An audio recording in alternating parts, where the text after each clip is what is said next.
Chapter 2. As soon as Mrs. Docherty and Hetty had gone, Daisy spun around. "Quick," she hissed. "Now, while we still can. It's the perfect opportunity." "For what?" asked Kitty. To do some more investigating," whispered Daisy. "After all, we agreed we needed to look in Aunt Saskia's room, didn't we?" We slipped up the stairs, holding our breath and trying not to bump into each other. I took hold of Daisy's sleeve as we climbed. "Daisy," I whispered, "did you hear what Stephen just said to me? He's on a scholarship, and he'll have another one at university. He doesn't need money. I think we can rule him out." Daisy looked at me, and the wrinkle appeared at the top of her nose. "You ought to be pleased," I said a bit crossly, though as soon as I had said it, I saw that it was only me who was pleased. Me only. If it wasn't Stephen, then there was more chance that it was someone in Daisy's family. I flushed and let go of her arm again. Aunt Saskia's little room was just at the top of the stairs, but as I turned towards it, I stared across the landing at Mr. Curtis's locked door, and I couldn't help shuddering to think that there was a dead body in there.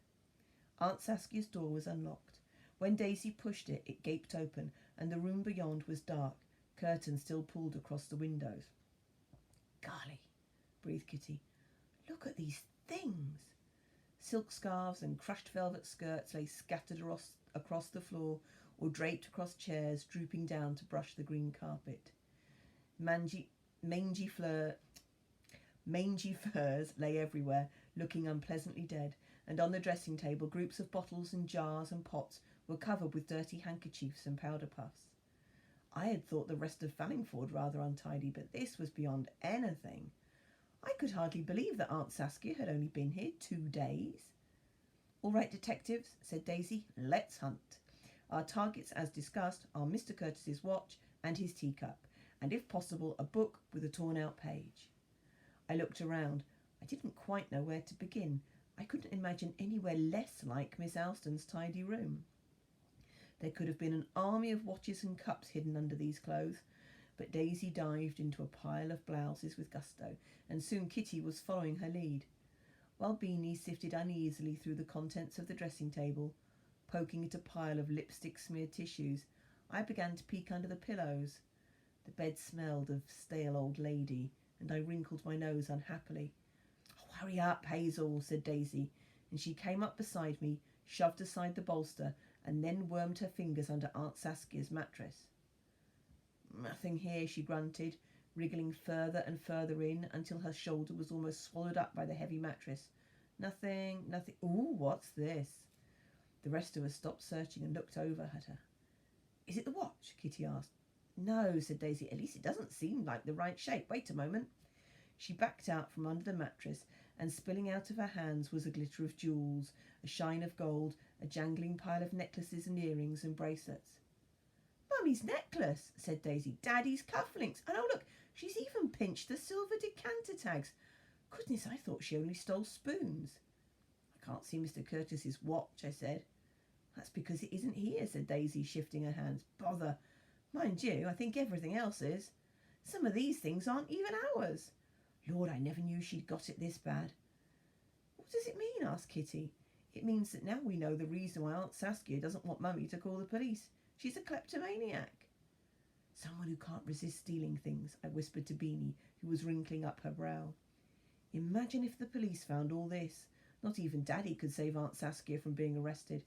She's obviously quite unhinged. Why, some of these things are worth simply pots and pots of money. They must be fearfully important to her. I couldn't before, but now I really can imagine her killing a person for a beautiful thing she wanted.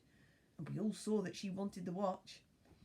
Kitty and Beanie looked fearfully at each other, and I saw Kitty shiver. What horrible things people did, I thought. Being a detective meant that you had to face some truly dreadful crimes. "But if the cup and watch aren't here, doesn't that rule her out?" asked Beanie. "No, worse luck," said Daisy, shifting from foot to foot restlessly. "She might simply have hidden them somewhere else. Botheration! Most of our suspects seem more guilty, not less, the more we discover about them. What to do?" It was not the sort of question you answered, but Kitty didn't know that. "I think we should do that recreation of the crime you were talking about," she said. "It sounds better than ferreting about in people's rooms, even if we do find jewels." Oh, yes, can we stop doing illegal things for a while? Asked Beanie. It gives me the funnies. I'm sure we'll be caught. Assistant members of the Detective Society, Daisy saw me making a face, can sometimes come up with ideas that aren't entirely terrible, she finished. In fact, Kitty, that was exactly what I was about to suggest. But how are we going to do it? I remembered our recreation in the Deep Dean Gin last year. If we go into the dining room, we might be seen. But we can't go into the real dining room, said Daisy. But I happen to have a secret weapon. For my 8th birthday, Mummy had a Fallingford doll's house made for me, an absolutely perfect replica, with all the furniture and the back stairs and a tiny me and Mummy and Daddy and Bertie to live in it. It's still up in the nursery. Oh, I know, said Beanie, beaming. Kitty was playing with it when you were out of the room. I was not, cried Kitty, going red. I was only admiring it. Anyway, we can use the replica dining room to set up our murder scene. There's a tiny Aunt Saskia and a tiny Uncle Felix too, and a Chapman, and we can use some of the other dolls to stand in for Stephen, Miss Alston and Mr. Curtis. It was a very good plan, and importantly, it would get us out of Aunt Saskia's room. Daisy stuffed the jewels back under the mattress, and we all went galloping up the front stairs. No need for quiet this time, to the nursery. Chapter 3. The doll's house was pushed to the very edge of the room, its heavy wooden front hanging open in a lonely way, its painted outside walls peeling. It was like Fallingford in miniature, dusty but absolutely perfect. I stared down at the stairs and doors and rooms all piled on top of each other and felt like a giant or a god or both. As we watched, Daisy crouched down busily in front of the house and shifted the furniture about with a series of loud clicks. There, she said at last, sitting back on her heels, and we peered over her shoulder at the tiny dining room. I saw everything the way it had been on Saturday afternoon, tiny chairs, tiny lamps, and even a tiny toy tea laid out on the little table. I saw a plate of cakes smaller than my fingernail, and teacups I barely wanted to breathe on in case I blew them away. It gave me quite a creepy feeling, as though I was seeing backwards in time. I hoped that none of the grown-ups, and here I was really thinking of Miss Alston, came in to see what we were doing. Now, cried Daisy, breaking into my thoughts, we all agree that the murderer took poison from the hall cupboard, put some in a bit of paper, and brought it into the dining room like that, yes? I shivered. I could just imagine it, the murderer pausing in front of the hall cupboard, and a horrible idea creeping into their head. They would have been quite safe from suspicion too. I've seen inside that cupboard, and it's so full of useful things like string and bootblack and clothes brushes that they could simply have pretended to be looking for something else if they were caught there.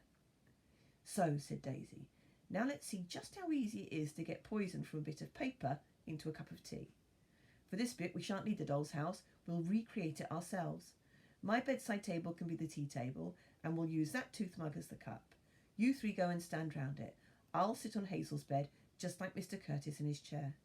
Hazel, rip out a bit of your casebook and crumple it up to be the paper filled with poison, and we're ready. I was glad that I didn't have to play the part of the murder victim this time, though I did for our last case. It felt too dangerous, as though I were asking to be murdered myself. I want you to choose someone to be the murderer, quietly, so I can't hear you. Then I want the murderer to pick a moment to open the paper over the cup and pretend to tip poison in. As soon as you've done that, shout, and let's see if you can manage it without me noticing. Are you ready? The three of us got into a huddle beside the table.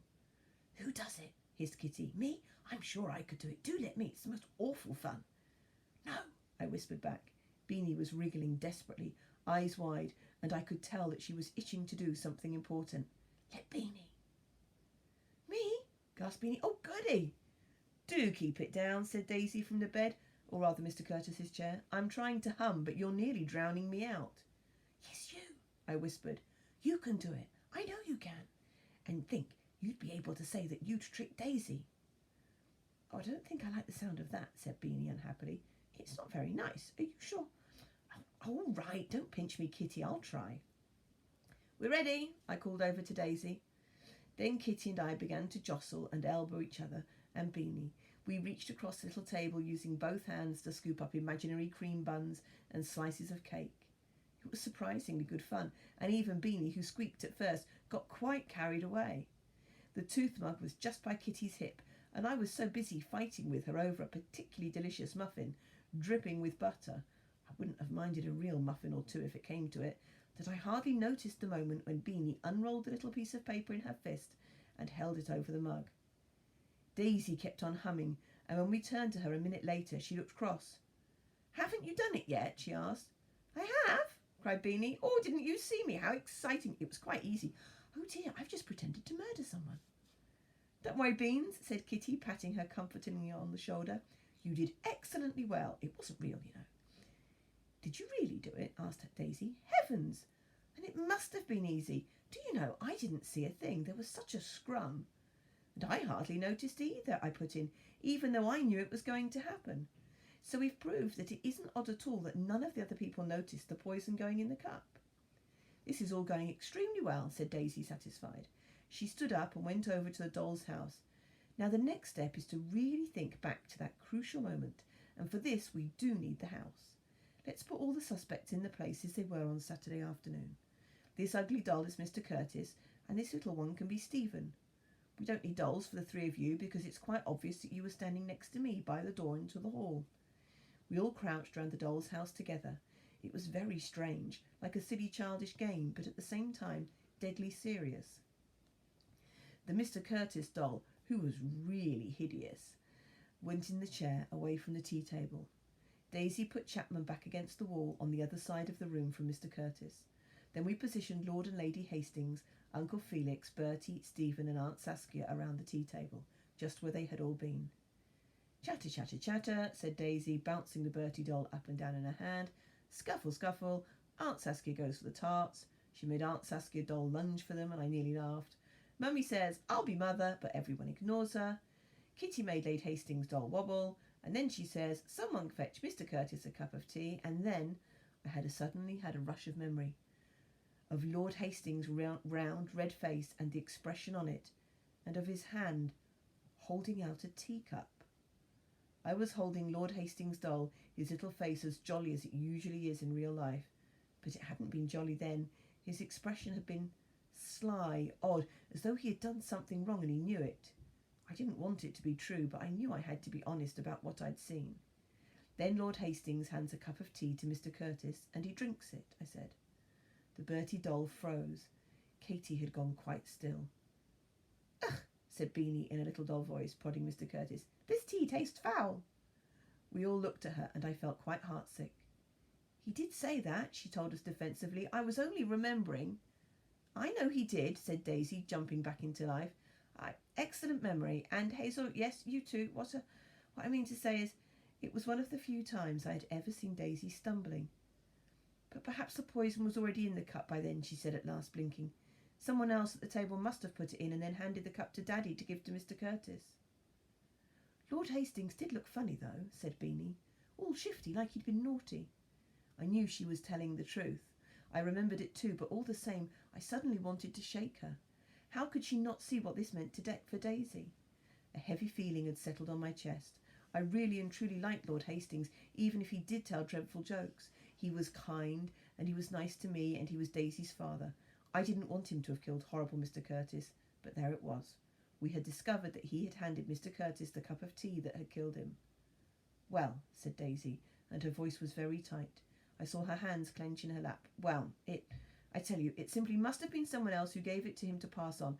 Daddy knows perfectly well not to murder his own guests, however rude they are. Look, what about Chapman? Hazel, you said yourself that he's been behaving oddly. Just look where he's standing. He would have been able to see the table and people's hands. He must have seen something, which means that we must go and speak to him. He'll be able to rule Daddy out. If Daddy was looking shifty, I'm quite sure it was for another reason altogether." I could hear the relief in her voice as she said it, but I was not so sure. I was terribly afraid that if Daisy spoke to Chapman, she was not likely to enjoy what she heard.